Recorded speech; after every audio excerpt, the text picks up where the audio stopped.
¿no?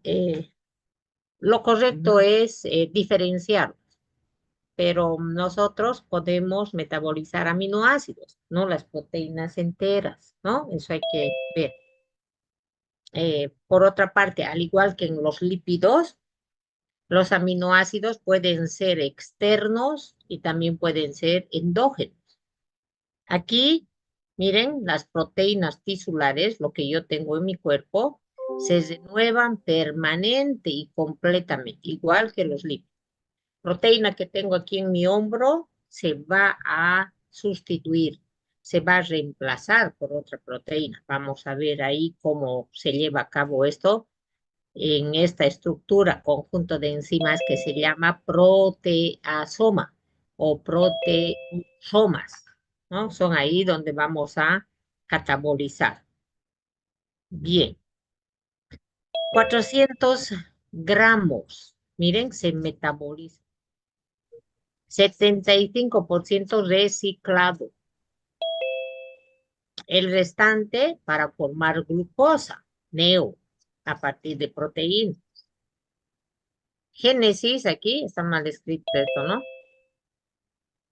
Aquí, génesis también va a servir para que originemos a la acetona, acetoacetato, beta hidroxibutirato, que ayer era una de las preguntas, ¿no?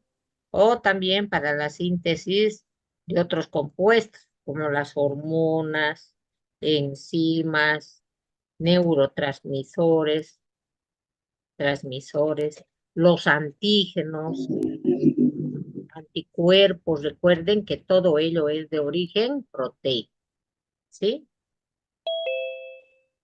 Debemos asociar las proteínas con material de síntesis, con material de construcción, no como fuente de energía.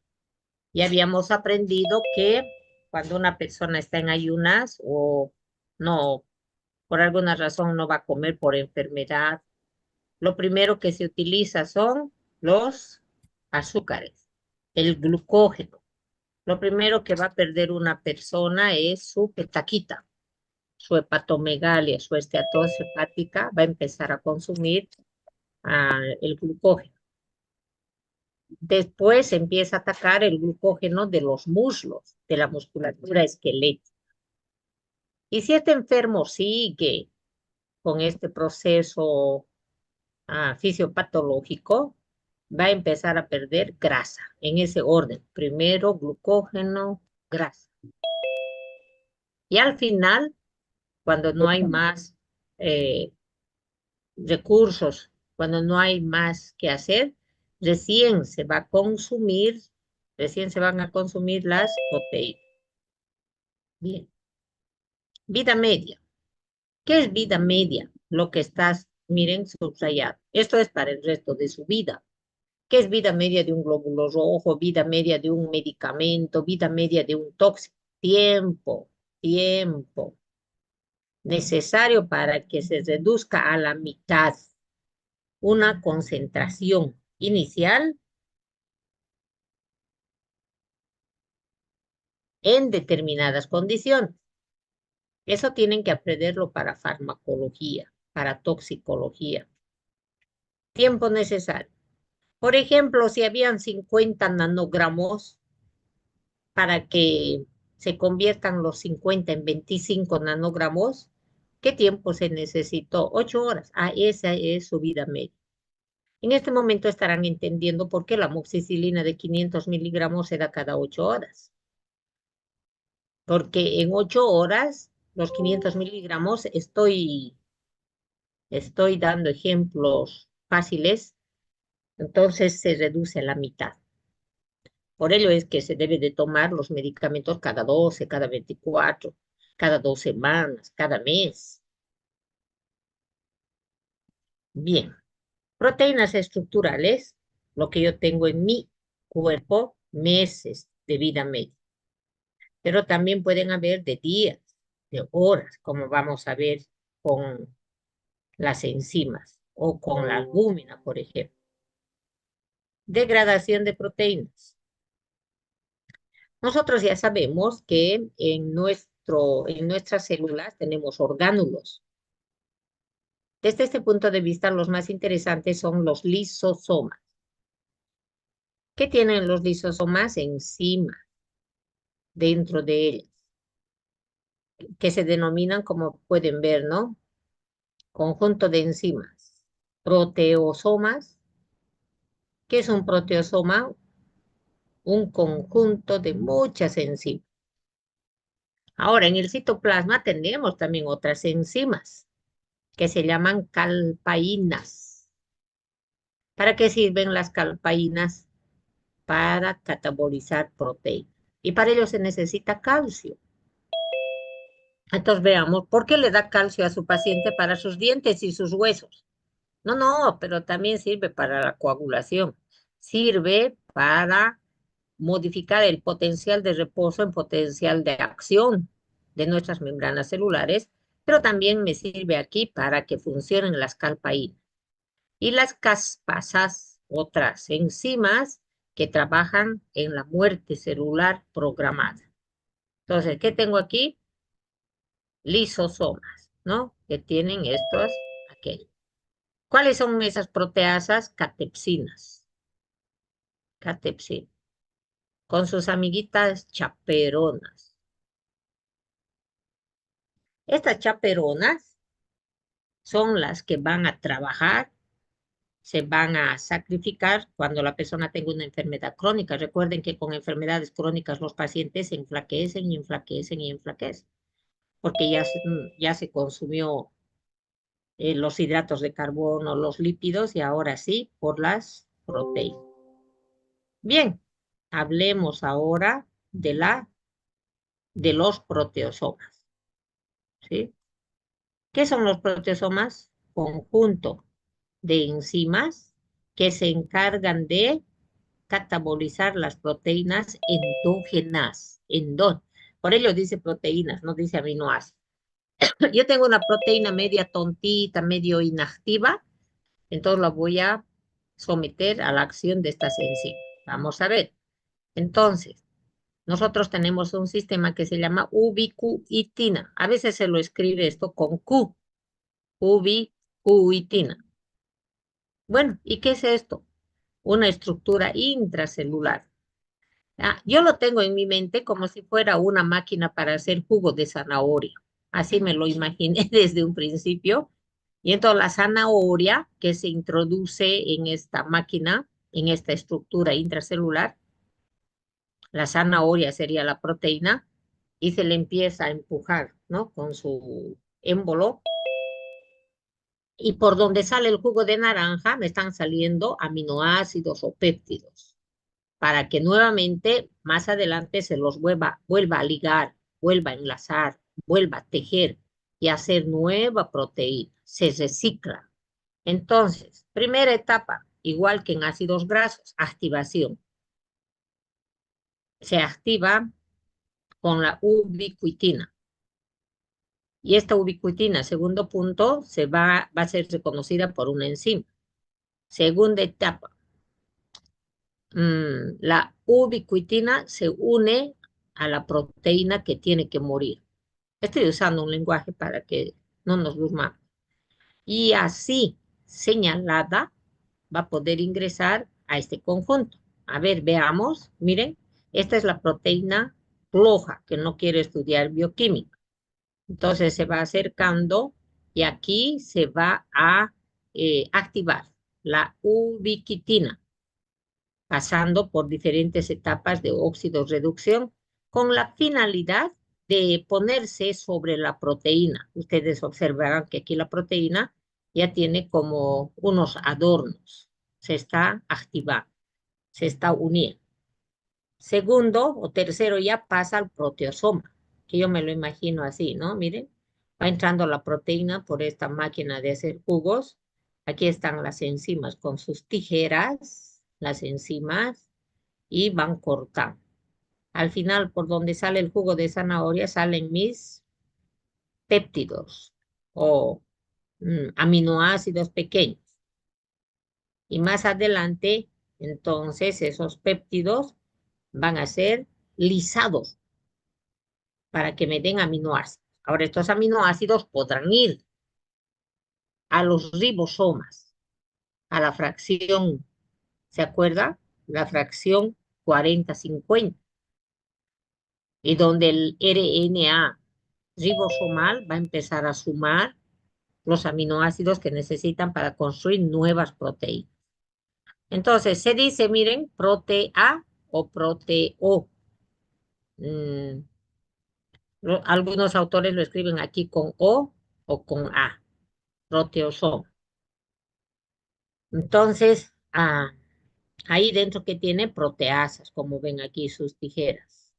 ¿Qué es proteasa? Asa, enzima que lisa proteínas. Sus sustratos son las proteínas. Al final, ¿qué van a salir? Polipéptidos. Otra forma de representar, miren, esta estructura lila sería el proteosoma, entra la proteína larguirucha, ya sale trocitos. Otra forma de entender.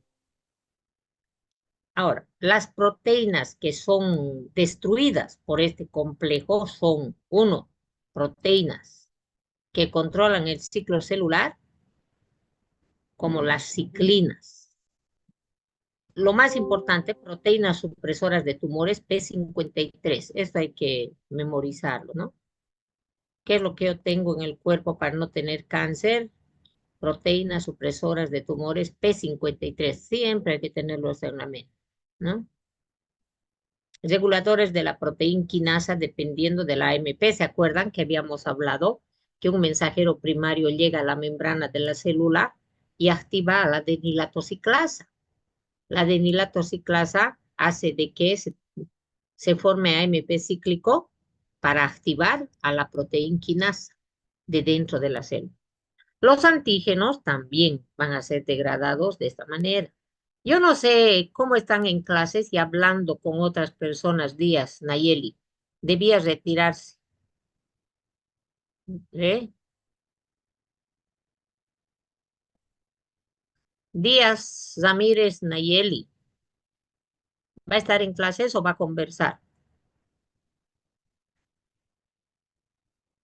Voy a fijarme en su examen, va a ver. Bien, antígenos. ¿Qué son los antígenos, jóvenes? Son compuestos químicos, orgánicos, endógenos, porque estoy hablando de mis antígenos, de naturaleza proteica, que desencadena o estimula o motiva al sistema inmunitario para que sintetice anticuerpos. Todas nuestras células tienen antígenos, que son estructuras químicas proteicas. Esos antígenos se llaman antígenos de histocompatibilidad. Por eso, de esa manera, yo sé que mis células son humanas.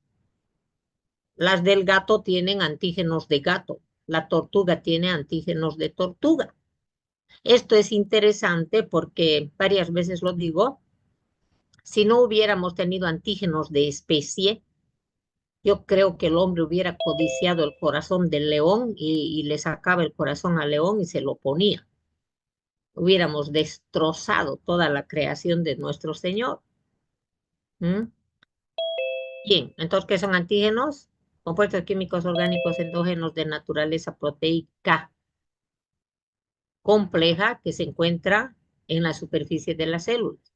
Es importante recordar este término porque nuestros glóbulos rojos tienen antígenos. Por eso soy yo del A, ustedes del B, el otro es del AB. Pero aparte de eso, de los grupos sanguíneos, cada una de nuestras células tiene el antígeno de especie, que se llama antígenos de histocompatibilidad. Muy importante tenerlo en cuenta para los trasplantes. Aminoácidos esenciales son aquellos que no podemos sintetizar, pero necesitamos para vivir. Y entonces yo tengo que, algunos nos muestran 8 y otros nos muestran 9. A mí me gusta empezar con la leucina. Miren, leucina, isoleucina, lisina, ahí es muy fácil. Después la fea-metete, fenilalanina, metionina, tremenda. La otra T, triptófano, e histidina, valina. Fácil para recordar. Y los no esenciales, todos los demás que faltan, cistina, cisteína, metionina, está al otro lado, ácido aspartico, glutamato. Algunos autores indican hidroxiprolina no es un aminoácido. Requerimiento de proteínas. Todos nosotros necesitamos, según estos cálculos de los grandes bioquímicos, 0,8 gramos por kilogramo. Usted pesa 50 kilos, ¿cuánto necesita? 40 gramos al día, ¿no? 40 dividido, ¿cuánto tiene el huevo que come? ¿Cuánto representa la carne? O sea que comemos de más, joven. No debemos comer un bife grande, ¿sí? Es pues difícil. Y peor si tenemos una buena mamá, entre comillas, que nos da la carne más grande. Entonces, ojalá ustedes a partir de ahora tomen conciencia de esto. Ojalá a mí me lo hubieran dicho, ¿no? Cuando tenía la edad de ustedes, me hubieran insistido, ahorita sería yo 90, 60, 90, ¿no? Así que por favor controlen su ingestión. Si come un exceso, le hace trabajar más a su riñón.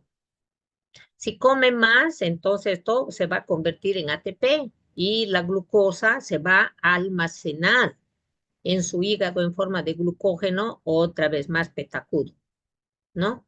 O en los muslos, todo va a tener más pistoleras, va a tener. Entonces, hay que empezar esto en casa, pero con mucho cariño y respeto, hablar con la mamá y papá, y para que no sea mucho lo que se come. 40 gramos, pero hay que dividir en el huevo, el poroto, la lenteja, la carne. Es mucho lo que comemos. Evidentemente esto se debe incrementar, ¿no ve? En el embarazo, en la lactancia. Bien, este término hay que memorizarlo, jóvenes. El valor nutritivo de los alimentos. Un alimento un alimento es mucho mejor porque depende de su valor nutritivo. Y entonces las proteínas compiten entre ellas. Y fíjense, la que es la jefa es la proteína del huevo, de la clara de huevo. Por ello que este año cuando pasen semiología van a ir al hospital, al San Juan de Dios, que es nuestro hospital pobre, quiero decir, donde gente muy pobre va. Y entonces usted se va a hacer cargo de su paciente y le va a llevar huevitos, ¿m? Para que pueda reconstituirse. Recuerde que la comida, no, nada que ver, no tiene mucho proteína.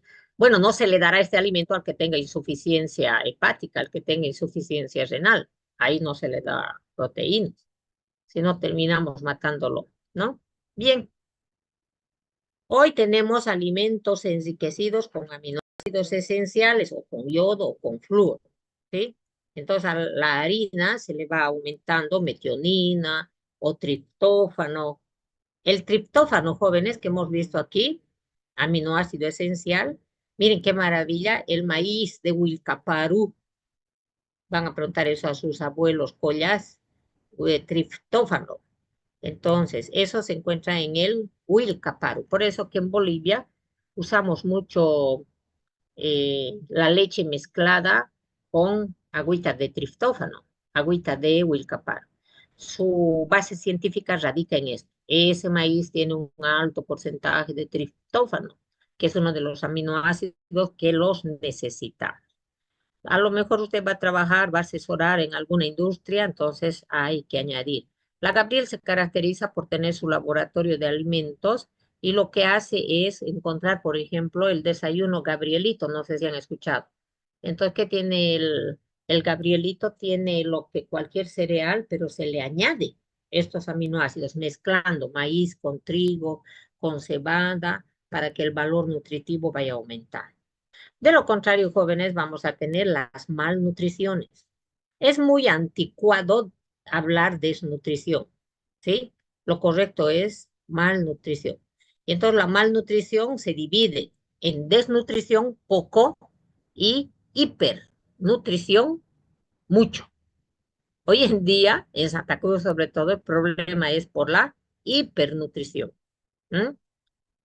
Más tenemos también kwashiorkor, marasmo, pero esto se ve más en el occidente de nuestro país. Entonces, aquí, ¿qué es kwashiorkor? Falta de proteínas, ¿sí? ¿Qué es marasmo? Proteínas y azúcares, no tienen nada. Y es piel y huesos. Fíjense que este kwashiorkor es fácil de diferenciar. ¿Qué dice la mamá? Ay, Choquito es mi hijo, ¿no? El signo de la bandera. Ay, y mi hijo es petacudito, gordito, miren su panza. ¿Por qué? Porque aquí no tiene suficiente albúmina. Y si no hay albúmina, la presión oncótica no es la correcta. Y cuando la presión oncótica no es correcta, entonces va a aparecer líquido donde no debe estar. ¿Mm? Esto sucede en los niños y en los cirróticos, en los alcohólicos mayores también, porque el hígado en el alcohólico no funciona. En estos niños no hay ladrillos, no hay materia prima para sintetizar albúmina. Por ello les pasa esto. ¿Ah? Y en el marasmo, evidentemente, viene son piel y hueso. Estos niños, cuando yo tenía su edad, unos 2 años más, estuve en cuarto, creo. Me tocó ir al CRIN, Centro de Rehabilitación Integral de la Desnutrición o de la Niñez. Entonces estos niños no sonríen, no lloran con lágrimas y le das comida, no quiere. Por eso que hace falta mucha psicología, ¿no? Las diferencias que ya las habíamos visto, ¿no? Insuficiencia del crecimiento y todo lo que tienen que memorizar, ¿no? Infiltración grasa del hígado, por eso es petacudo, el otro no, ¿no? Grasa y qué. Bien, hemos terminado con las proteínas. Ahora, vámonos con los aminoácidos. Los aminoácidos pueden ser exógenos, que vienen de la dieta, o los que salieron del proteosoma, ¿no ve? Del proteosoma que salían péptidos y más adelante se convertían en aminoácidos. Entonces, los aminoácidos ahora pueden ser exógenos o pueden ser endógenos. Eso no hay que tener presente. ¿Para qué sirve? Para sintetizar proteínas, coenzimas. Bien. ¿Y cómo se pueden catabolizar? Y ahora esto ya hay que memorizar. Uno, se pueden desaminar, o sea, perder un grupo amino. Pueden transportar el grupo amino de un aminoácido a otra estructura o pueden descarboxilarse, perder un carbono. Toda la vida esto para generar ATP. Debemos recordar algo que habíamos visto. Los aminoácidos fuera de la célula tienen que entrar ahí dentro para poder transaminarse, desaminarse, descarboxilarse. Tienen que entrar dentro de la célula. ¿Y cómo lo hacen? Bomba de sodio y potasio que tiene este túnel, sodio con aminoácidos. Ahora entiendo por qué mi mamá fritaba la carne con un poquito de sal. Aunque la teoría indica que no es necesario añadir la sal como consumimos. Ahora, también hay una difusión, es decir, que entran ayudado, facilitada por una estructura proteica, pero independiente de sodio. Así se entiende por qué los hipertensos ya no consumen sodio, pero siguen teniendo aminoácidos. Y estos otros donde tienen transportadores. A ver, en este transporte los aminoácidos no pueden atravesar la membrana celular. ¿Por qué? Porque no hay facilitadores, no hay transportadores. Y tenemos esta enfermedad de Hartnup, esa enfermedad genética, ¿sí? Y el problema es que no se transportan aminoácidos ni neutros como la glicina, ni aromáticos como el triptófano, ni alifáticos hidrófobos, ¿sí? No, como la alanina, por ejemplo. Y tampoco este triptófano. Entonces, esta persona no va a poder convertir el triptófano en ácido nicotínico. Y entonces Hartnup se puede desglosar de esta manera. H hereditario, recesivo, tendría que juntarse papá y mamá para que se dé esto, ¿no? Por esa A también puede ser ataxia, quiere decir que no se puede mover normalmente. Y su orina va a tener mucho aminoácidos. Deficiencia de niacina, ¿sí? Deficiencia de nitrógeno, de ácidos nitrogenados. Y la P de pelagra, RAS. Y necesita una dieta accesoria de proteínas. La T de triptófano y va a tener eso, ¿no? Las 3D, dermatitis, diarrea y demencia. Como consecuencia de que falta niacina. ¿Por qué falta niacina? Por lo que aquí vamos de hablar. El triptófano es necesario para convertirlo en niacina. No puede pasar, come y triptófano este niño, pero no puede entrar dentro de la célula. ¿Mm? Bien. Entonces a estas personas, ¿cómo se les trata? Con suplementos dietéticos que lleven un extra de niacina. No se les da triptófano. Cistinuria, ¿qué quiere decir? Uria. En la orina se va a observar una gran cantidad de cálculos de cistina. ¿Por qué? Porque esta cistina no puede ingresar dentro de la célula para catabolizarse. Por ello que en la orina se hacen esos análisis, ¿no? Análisis, examen físico del orina. 2, examen químico del orina. 3, examen microscópico. Para ello se realiza el examen microscópico para ver qué tipo de cálculos hay, qué tipo de artefactos hay. Y cuando en laboratorio se encuentren estas estructuras en abundancia, es que son cálculos de cistina. Y entonces tendrá que hacerse análisis más sofisticados para saber si tiene esa deficiencia genética. Bien, aquí es que se demuestra, miren, la histidina, la lisina y la arginina. Todos tienen esta misma estructura, es decir, el grupo carboxilo 1, y en el carbono 2, alfa, el 2 es el alfa, tiene el grupo amino. Y la diferencia es radical, aquí es radical al hilo. Y en esta lisina, como recordamos, tiene otro grupo nitrogenado, pero no tiene estructura aromática. No lo aprenda de la memoria porque usted no es químico, pero tiene que saber que la diferencia está en el número de carbono y si tiene o no un grupo aromático. Bien. Catabolismo de aminoácidos. Ya habíamos mencionado que lo pueden transaminase, aminase, amidase, descartación. ¿Qué es transaminación? Proceso mediante el cual transaminación. Proceso mediante el cual se va a transportar un grupo amino desde un aminoácido hasta un acetato, hasta un alfa-acetato, todo mediado por las transaminasas.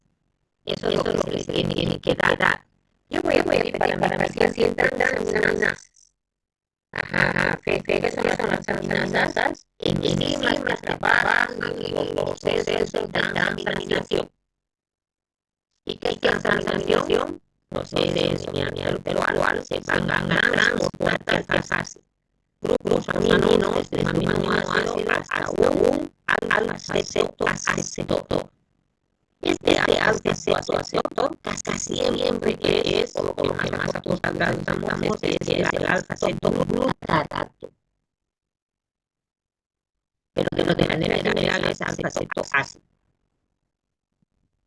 Este alfa-acetoglutarato se convertirá en aminoácido. ¿Sí? Eso tiene, por favor. Y desaminación. Es proceso de desaminación, proceso mediante el cual el glutamato o el aminoácido en general pierde el grupo amino para que se transforme en amoníaco. ¿Qué es grupo amino? NH2. Se convierte en NH3. Y luego en amonio, NH4 con su valencia positiva arriba otra vez. NH2 más un protón me da NH3, que es el amoníaco. Y el amoníaco más otro protón me va a dar NH4, pero con su valencia positiva arriba. Ese es el amonio. Ahora, estos compuestos amino, amoníaco y amonio, fíjense lo que está anotado, no necesita pasaporte. Llega a una célula y se pasa a la membrana. Se sale de la célula, entra otra y circula así fácilmente. Hasta que llega, obvio, por la sangre al hígado. Y el hígado tiene todas las enzimas necesarias del ciclo de la urea. Solamente en el hígado se encuentra el ciclo de la urea. Por ello que cuando hay disminución de la urea, y aumento del amonio, se puede concluir que el paciente tiene insuficiencia hepática. Tiene insuficiencia hepática. Este examen le voy a preguntar por casos clínicos. ¿Ya? Este es un primer caso clínico que le he hablado.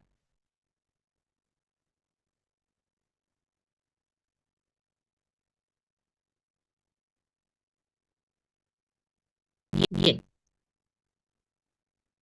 Entonces, ¿cómo determino yo el perfil hepático de mi paciente?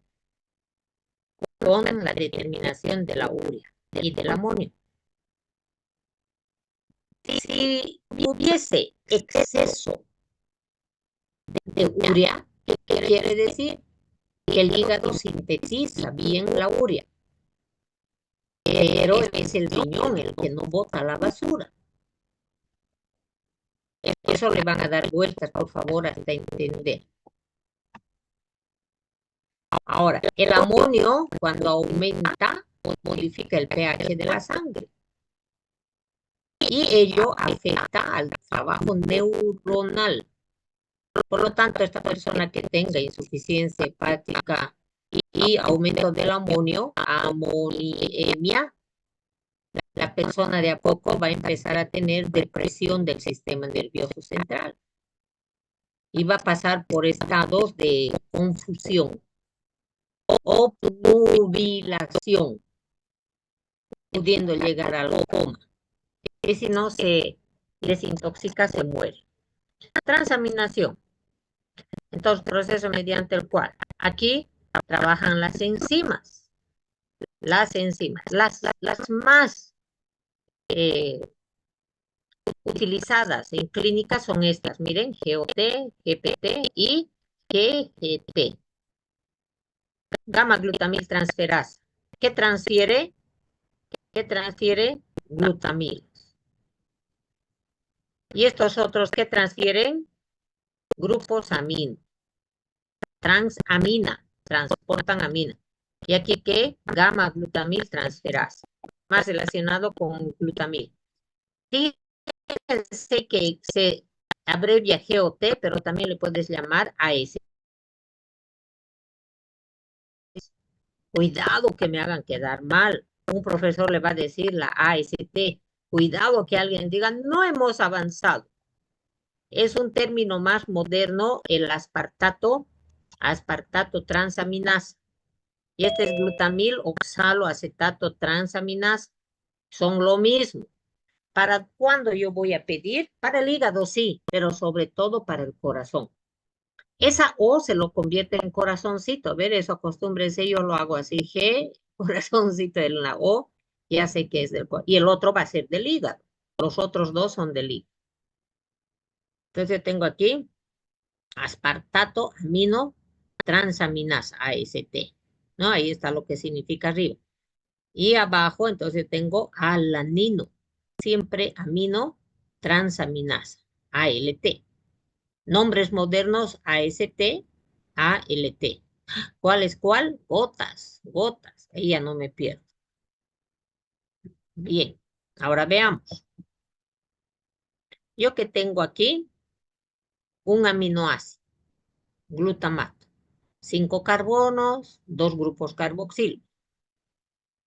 Viene por aquí el piruvato, 3 carbonos. Ahora, aquí desaparece el amino, fíjense. Aquí desaparece este amino, fíjense abajo. Y en vez de la H se pone C, 2 valencias O. A eso se llama alfa-cetoglutarato. O de manera general, alfa-cetoácido. Resumen, aquí se perdió, se transportó. ¿Qué cosa? El grupo amino. ¿A quién? A este piruvato, que es un alfa-cetoácido, y se convierte en aminoácido. El aminoácido se convierte en aceptor y el aceptor se convierte en aminoácido. Esa es la palabra. Y la enzima GPT. Glutamato, piruvato, transaminasa. En este otro, veamos la GOT. Otra vez, por ello, ¿por qué se llama GOT, GPT? Porque siempre trabaja el glutamato. El glutamato se convierte en alfa-ceto perdiendo el grupo amino. Y este grupo amino vendrá este oxaloacetato para darme aspartato. El aspartato ya tiene 4 carbonos. Transaminasas. Ahora, hay otra ruta. Esa era de transaminación, esta es de desaminación. En el otro que se hace, se transporta. De una persona se le saca el brazo y se le pone a otra persona manca. Y ya tiene brazo. Eso es transaminación. Desaminación es que a una persona se le saca el brazo, el NH2, y se lo bota por ahí. No interesa. Desaminación oxidativa se llama eso. Ya. Ahora, el glutamato que se había formado en la reacción anterior, bajo la acción de esta da el alfa-cetoglutarato, más amoníaco.